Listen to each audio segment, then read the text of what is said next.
Good morning. Good morning. I'm so excited to be here with you today. I have the pleasure to be with the Brooke Dwyer. I have admired you and your work through Speech Sisters since I became a mom. So first of all, thank you for what you do. I think you just provide such incredible tools and resources for moms that are navigating this newness of life and parenting, and it's just spectacular. So thank you. And you've invited me into your home, which is so kind. Yes, welcome. And I am grateful for a night away from my little ones. I get it. So I do want to give you the opportunity, though, for those that aren't familiar with you and Speech Sisters, just to share a little bit more about Speech Sisters to start. Sure. So I'm a speech and language pathologist, and my sister and I both are actually, and so 13 years ago, when I moved out here to LA, my sister was already here, and we decided that since we were both SLPs and we were both living in the same place, that we would open a private practice. So we did, and that got rolling, it got busy, and my husband worked kind of in media, and he was like, you guys should really get on a social media platform. It would, be so helpful. And so for so many people, spread your word, spread your knowledge. And so we developed an Instagram account, Speech Sisters, and that was in, I think, 2018. And with that, we developed a couple of online courses for parents of little ones so that they could help their kids to learn to talk, just like in the everyday routines that they're already doing, not really carving out extra time. So we did that, and then COVID happened, and honestly, the timing was so beautiful for what we had created because so many children were not going to school, not going to daycare. Parents were home, and they're like, "What do we do?" And we had the tools to show them. So that is where we're at now. We still have our private practice, and we still are doing Speech Sisters. We're getting ready to, launch more courses and new content. And you're a mom of 3. And I'm a mom of 3, yes. So you really do it all. You yes. really do it all. Yes. And you do it so beautifully and gracefully. So thank you. Thank you. And as you know, part of your story as Speech Sisters has evolved. Yes. And evolved in a way I don't think that anyone could really imagine. Yeah. So obviously I want to talk about the new narrative inside of Speech Sisters. So I know it can be difficult to share, but I'd love for you to just express what happened a little bit over a year ago. Yeah. So it's not quite a year, it's been 10 months, and we were celebrating the weekend of November 11th. We were celebrating my sister, Bridget, my business partner, her 40th birthday in Mexico, and we were with, I think, 22 friends, and her husband tragically died in a drowning accident. It's called a shallow water blackout, although now I think they're not calling it that anymore. They're calling it like a hypoxic blackout or hypoxic drowning event or something like that. Yeah. Regardless, same situation. Dave, my brother-in-law, was an avid swimmer and a diver, and he loved nothing more than to be in the water and literally swam every day of his entire life. And he would hold his breath for extended periods of time under the water and was kind of proud of it and didn't realize the very scary complications that can come from it. And so when we were in Mexico, a couple of the guys were, playing some games and, saying, how long can you swim and hold your breath? And so he did it, and we were in a 4-foot pool. So it was very shallow water, and, people were, of course, everybody was kind of around the pool doing their own thing. And this is at like 3 p.m. And so he didn't come up. And it just looked like he was continuing to hold his breath, but really he had passed out underwater, and he had drowned. So it just all happened so fast, and we witnessed the whole thing.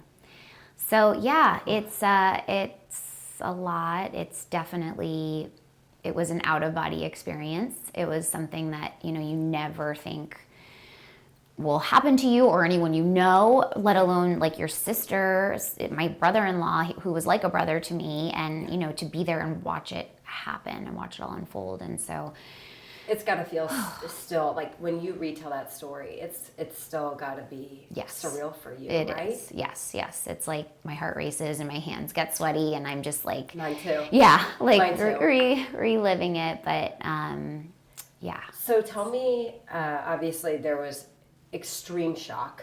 Yes. You have to fly home. Yeah. And Bridget also has young children. Yes. How old were the kids? 6 and 4 At the time. At the time, yeah. What for you changed? I know a lot changed, but specifically in the dynamic of you and your sister. You and her are already so close. Yes. Sisters, Yes. you live close, you live nearby, your business partners. Yeah. What did you feel change, like in those moments when you realized that she was now a widow? Yeah. I mean, I remember saying to her over and over, like when we found out that he didn't make it, I'll never leave you alone. I'll never leave you alone. I'll never leave. Like I just said it over and over and over again. And, you know, so for sure the feeling of like, oh my gosh, like what is life going to look like now? You know, how do we tell her children? How do we tell my children? Like just, it's hard to even like wrap your head around it. Yeah. It's just so many big thoughts that, you know, I think your mind, right, has a way of protecting you from even having to fully go into like coping mode where you know, then you're in denial and you're like, this can't be real. Like it just didn't feel real. But I knew for me, and I'm her older sister, and I just, you know, our whole life we've had challenges in our lifetime. And so through everything we've been through, it's like kind of always take the older sister role, you know? Yeah, I'm an older sister, so I can relate to that. Yes. You just kind of always take on this caregiver role naturally. Yes, yeah. Exactly. And so for you, I mean, I would imagine in this community and everything that you've built, when you got home, there was an abundance of support waiting for you. Oh, yeah. What was it? Like, what were people doing? Yeah. What happened? Yeah, so my mom was here with all 5 kids when it happened, watching them, because, you know, we were just gone for the weekend, so we flew her in to watch the kids. And immediately when she got the news, I mean, we had so many friends that weren't able to come on the trip that were still here that just like fled to her, you know, and just because she was beside herself. And then we were, you know, don't tell the kids yet. And anyway. Oh. So yes, we had so many friends come in and just like pick up the pieces, relieve her of, you know, anything she had to do with the kids, and the kids kind of went to friends' houses and whatnot. And then once we got back, it was just, my house was the landing spot, so we all came back here, and there were, you know, 10 to 20 people here every day at any given hour, just food and toilet paper and, you know, everything, blankets and just everything you could ever, flowers and all the things, meals and meals and meals, so many meals, you know, and then just like support, just like love and hugs and crying together and all the things. But yes, our community is very, very strong and tight knit, and that was wonderful. What was overwhelming about that for you? I mean, I think the fact that it was all happening in my house, which I'm very open in my home. I will open my home up to anybody on any given day. I have no less than 6 children in my house, and I it's just like a mini daycare. Exactly, yes. So I love that. I'm very comfortable with people being here, but I think it felt really good in the beginning, and then as time went on, it was a lot. It was. It just, you never knowing who was coming, who was going, you know, what people were bringing. And the kids, we kept the kids home from school, so they were seeing all of it. And that was hard because in hindsight, I'm like, maybe I should have sent them to school. You know, you always go back, just because they were like, what is happening? You know, like we've experienced death before as adults. We kind of know that people come and they bring things and it's like a revolving door and the whole thing. But like the kids were like, what's going on, you know? So Yeah, in that way, I feel like looking back, it was a lot. Did you feel the need, the desire to shield Bridget, and if so, how? I did. I kept at, I asked her over and over again, like, do you want these people here? I mean, she had friends flying from Boston that were like staying here. And in the beginning, she wanted I don't think she knew what she wanted. Yeah. But she seemed okay with it. And to be quite honest, like, I felt like I needed the support, it couldn't just be me or my husband, my mom, like I needed more than just the immediate family, because I needed some help and reprieve. But yes, I did feel like I needed to shield her. She was really good about like putting up her boundaries, and like when she didn't want to be around people, she'd go upstairs, and then I'd kind of be like, okay, I think it's time to go. So you were the bouncer. You kind of knew when it was appropriate, when it wasn't appropriate. Yes. And I think what you said is super important. Decision fatigue is a real thing. Yes. Especially in the early stages of grief, where people don't know what they need and they don't know what they want. Yep. And it creates this like really interesting dynamic between everyone that wants to help and the family that would be the recipient of that. Yes. So it becomes awkward and confusing, because if she doesn't know what they need, then the community is just going to do what they think they need, and then it becomes kind of too much. Yes. It can feel like an abundance that's not necessary at that time. Yes. Does that absolutely? resonate? Yep, 100%. And then the other thing that I am really fascinated by, and one of the things I want to really dig in with you, I would imagine that you are playing this like extreme primary caregiver role to your sister. Yeah. And there's a lot of attention, rightfully so, on your sister. Mm-hmm. But you also lost your brother-in-law. Mm-hmm. Yeah. And that's real. Yeah. So I want to know, what has it been like to both play this extraordinary superhero supporter role while also grieving someone that you love so much? Yeah. It's hard. It's really hard. I mean, I feel like I'm very good at compartmentalizing, as so many of us are as mothers, and if you work and you run a household, do all the things, right?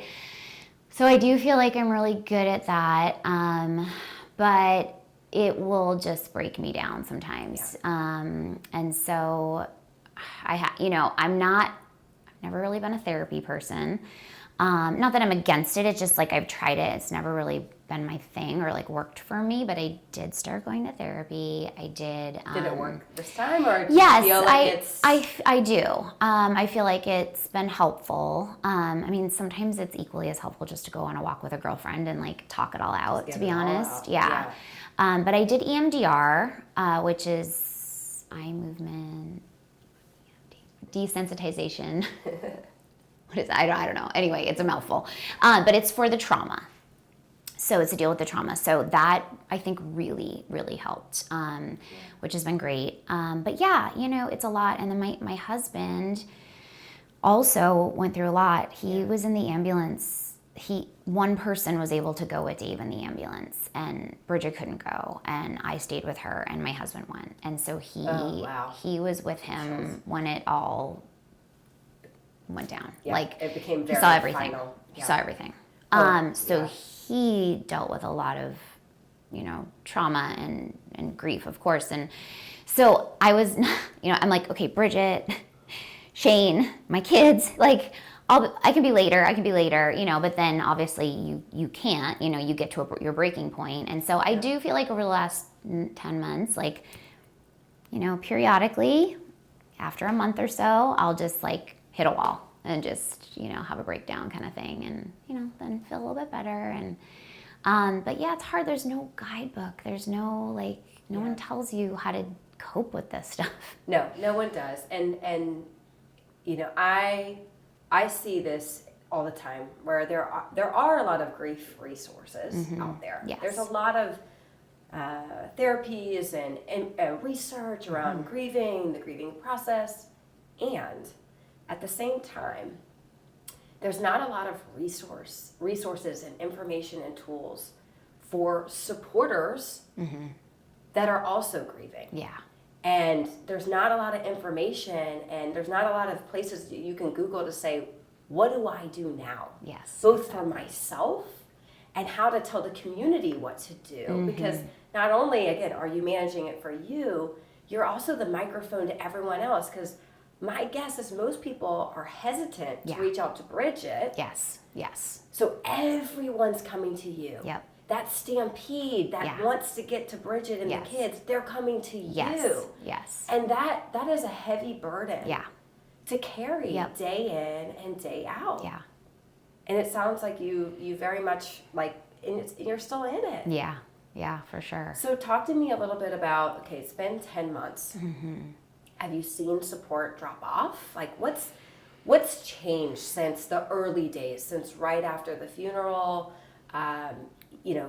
You're getting through that first year of first, which is, very commonly discussed. But where are y'all now?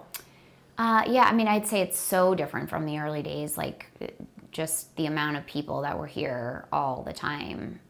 So physically, right, the people that you see. And then I feel like that drops off a little bit, but then it's like people are calling and people are trying to set up, like, can I, like for Bridget anyway, when she went back home, it was like, can I take you dinner, but can I stay and have dinner with you? Just so she wouldn't be alone type of thing.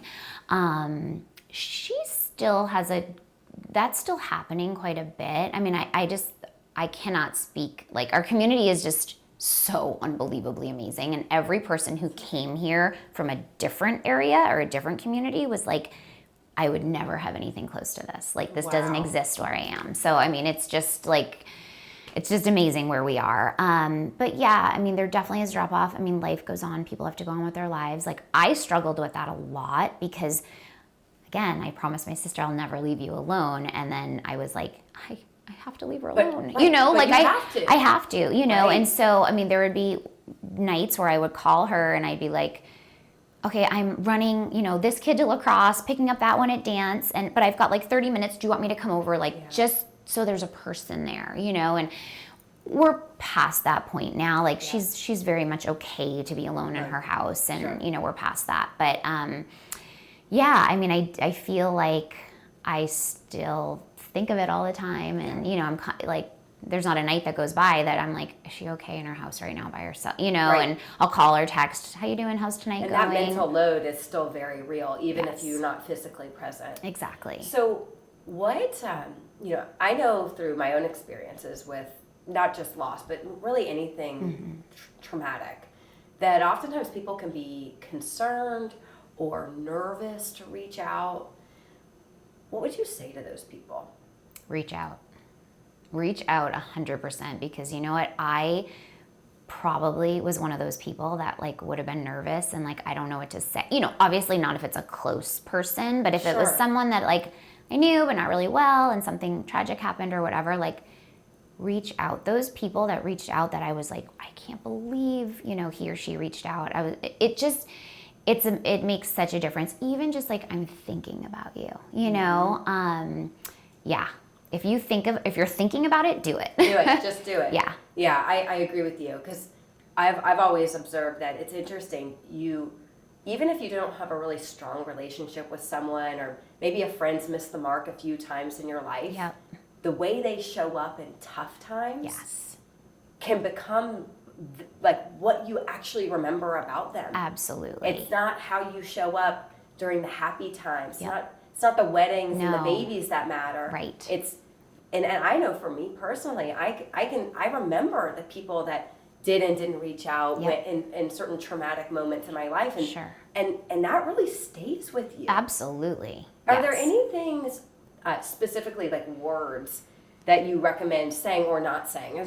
Were there any times where you or Bridget kind of find yourself like, there's a better way of saying it? Because what I often hear is, I want to reach out, I just don't know what to say. Yes. I think the open-ended questions are really hard, and they make it like, how how are you? Like, Yeah. I'm terrible. You know what I mean? But of course, that's just like human nature, and that's just what we ask. But like, I think more of like the comments, just I'm thinking of you, I'm praying for you. You know, that is probably, I don't know, more beneficial, just like, because it's like, how are you? I would get so many texts, how are you? How are you? And I'm like, I'm awful, but I'm not going to write that right now. And if I were to tell you exactly all the things how I'm feeling, I'd have to sit here for 15 minutes. So like, Right. I don't even want to respond. Right. You It's know, just too much. It's too much. It's too and much. I know Bridget felt the same. Bridget had literally probably 500 text messages at one point that she's like, I will never answer these. Like, thank you people for reaching out, but I do not have the bandwidth. I don't have the capacity. Nope. No. So that makes me think of another, is there a better way? Like, other than text, you know, text is so prevalent in our culture.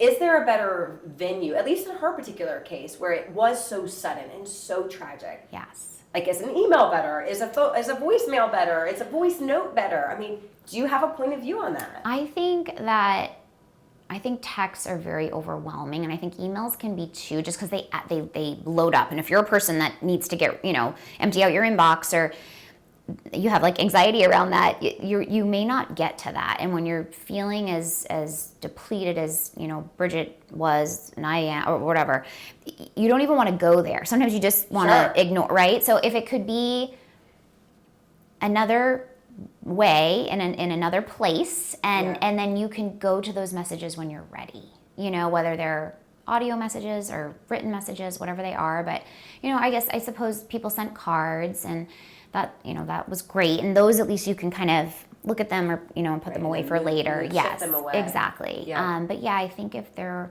was a place for them where someone could just reach out and, you know, put them in a safe place, and you can always go back to them. Sure, because I'd imagine in some ways it would be cathartic at some point to look back. Absolutely. And like have a place to reflect. Yes. On that support, because it is so beautiful, despite the tragedy. It Yes. is a beautiful expression of love. Absolutely. That, you know, a text message, it's hard to remember, and it's certainly not able to be grouped in with all the things that are being brought to you. But that's really helpful. Yeah.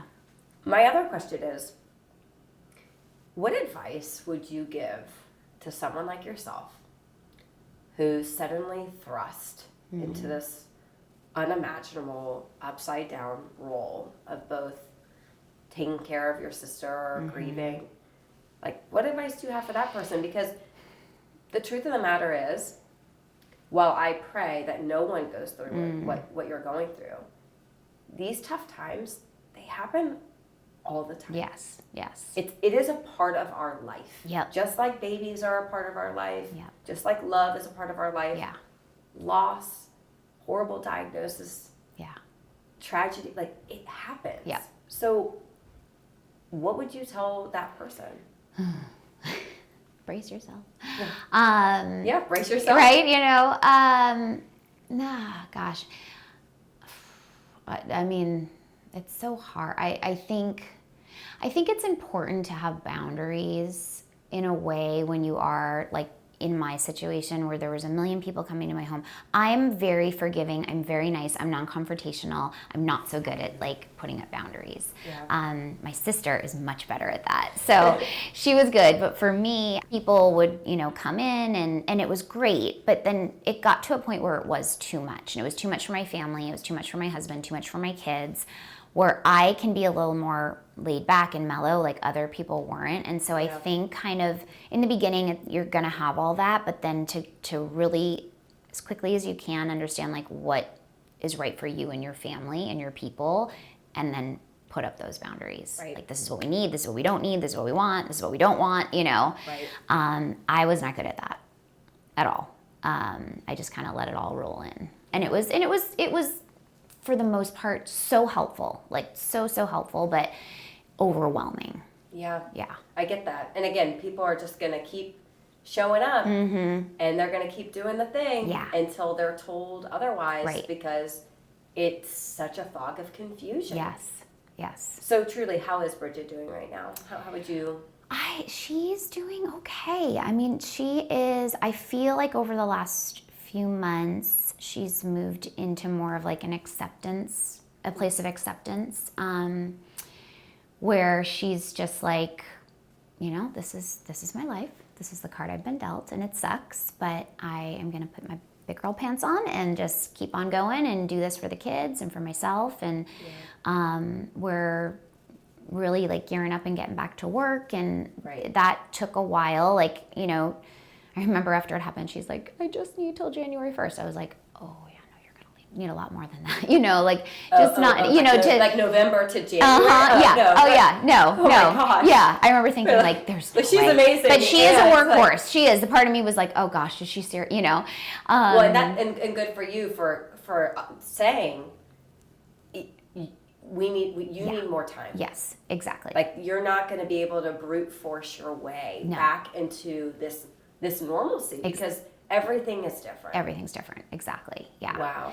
But I do feel like it's a new normal, but she's doing the best she can. Yeah. And she's so strong. I mean, and I don't always like to use that word because, strong can mean so many different things, but she's resilient. She's finding her best self in this process. It's funny that you say that, because I've read about that, where calling a widow strong or resilient is kind of, it feels weird to say, because you have no choice. You have no choice. Yeah. And you still are those things. And she was those things before this Totally. happened. It's just this experience has amplified that. Yep.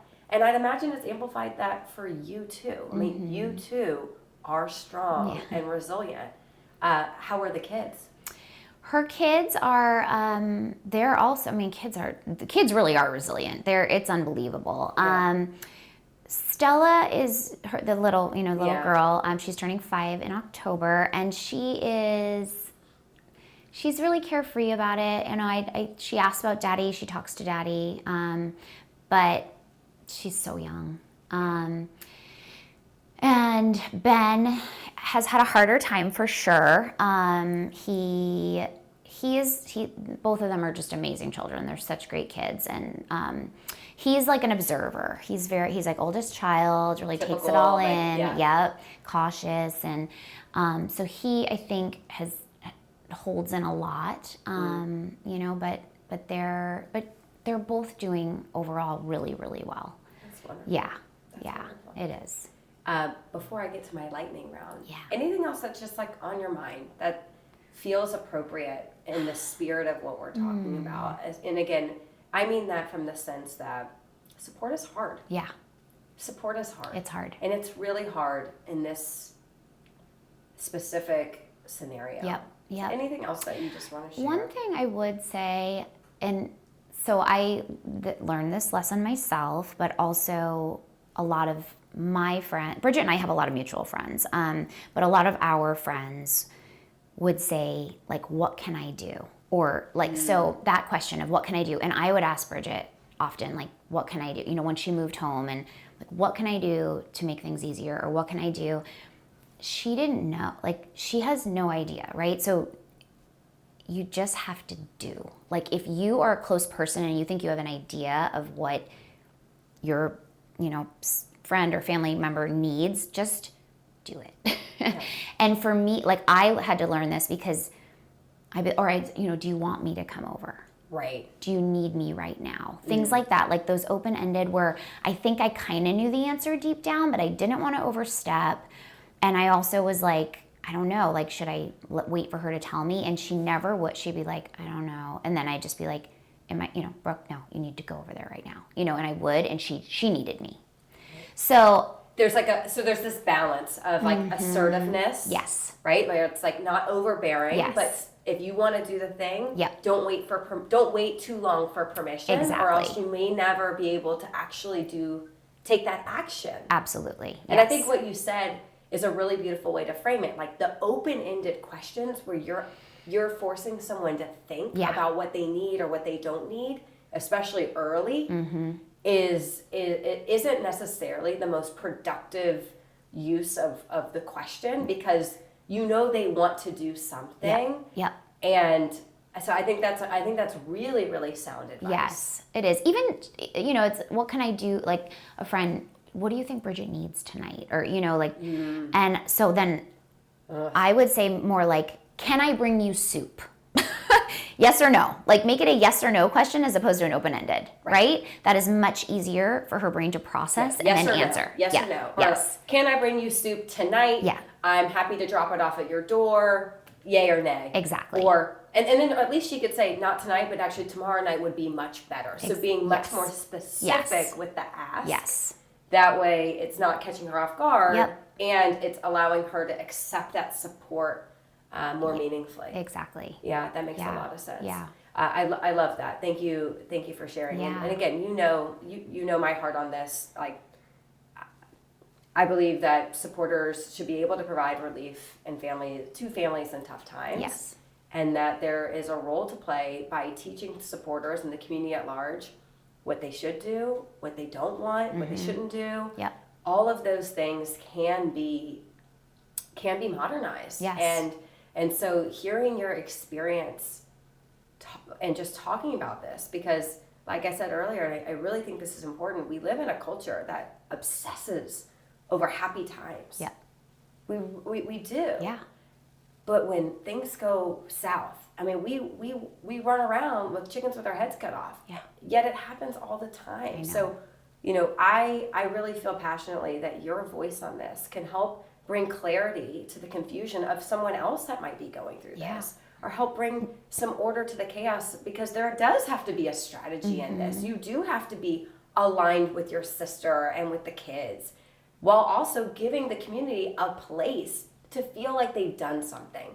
Because when these things happen, people at their core, they just want to feel like they've done something. Yes. Whether it's helpful or not. Right. I don't know as much that people care about that. They do to an extent, but they want to say, I did this for Bridget, and now I can feel good about myself. Yep. One last question. I know I said that was my last one, but check-ins. There's a lot of research out there that states that after 90 days, you see that really dramatic drop-off. I always encourage people to set a reminder in your phone, whether that's 2 weeks, every month, every 3 months, to send a text to someone you love saying, hey, I haven't forgotten about you. Yep. Are there any other kind of things in that vein? Because my biggest fear for anyone that's gone through some serious trauma and tragedy is that, particularly after a year, people really have moved on. Yeah. And I believe that we can normalize this idea that support should last longer than that first year of grief, which is so heavy and so consuming. So just kind of thoughts, response to that. I love that. I think that's huge. And I feel like there are, people in our life right now that do those check-ins and, make the plans. Like, she has a friend that comes every other Tuesday for dinner. That is so helpful, because Bridget will even say, like, oh, this Tuesday, so-and-so's coming, and I look forward to that, and so I do have a fear that, like, November 11th is going to come and we do this, celebration of his life, and then everyone's around for the big moments. Yep. But what happens November 12th? Yeah, exactly. So I do fear that. I feel like with the community and the friends that we have, I think it will continue to keep going. But yes, like getting the word out there to people that does continue to be so important. Yeah. Because although our lives move on, theirs don't. I mean, this is still really hard. Yeah, exactly. This is her reality. Yep. Very helpful. Thank you. Yeah. So I'm going to do a quick lightning round with you. Food or money for food? Oh, that's so hard. Can I say both? I think right away food, but money for food has been so helpful, like down the road. She's still using DoorDash. Great. So I think both. Okay, that's fine. Okay. Do you believe in signs? 1,000%. Yeah, they're everywhere. You just have to be open to them. Okay. Flowers or no flowers?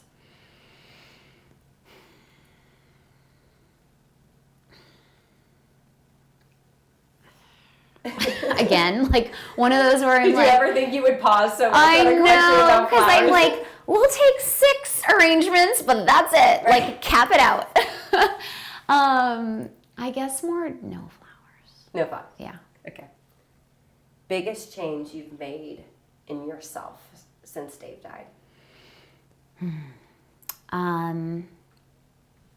Allowing myself to stop and feel the pain and the grief and the sadness and the emptiness. I don't do this every day.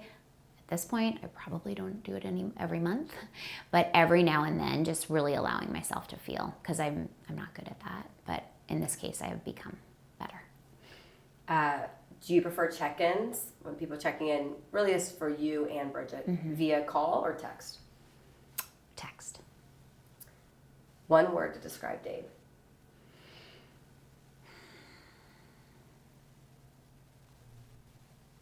Oh, it's so hard to say it in one word. I'll give you a couple. Friend,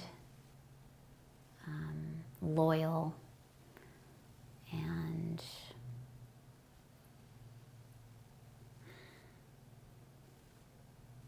amazing.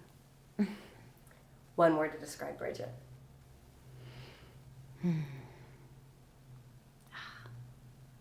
I want to say strong, but I want to try to not say that word. But that's what it is. She's strong. She's strong. She's resilient. It truly does describe her. It really does.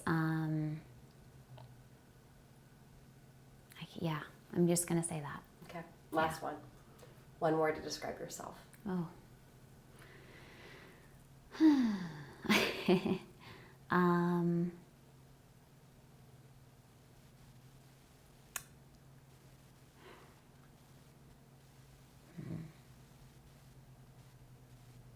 Caretaker. Support giving, kind, empathetic. Beautiful. Yeah. Beautiful. Well, thank you. Yes. Thank you. Thank you. You have the ability to help millions of women and people that find themselves in these tough times every day. And so I appreciate you opening up and talking about something that's not often talked about. Yeah. And just sharing your story, sharing the other side of Speech Sisters. And I'm just so grateful.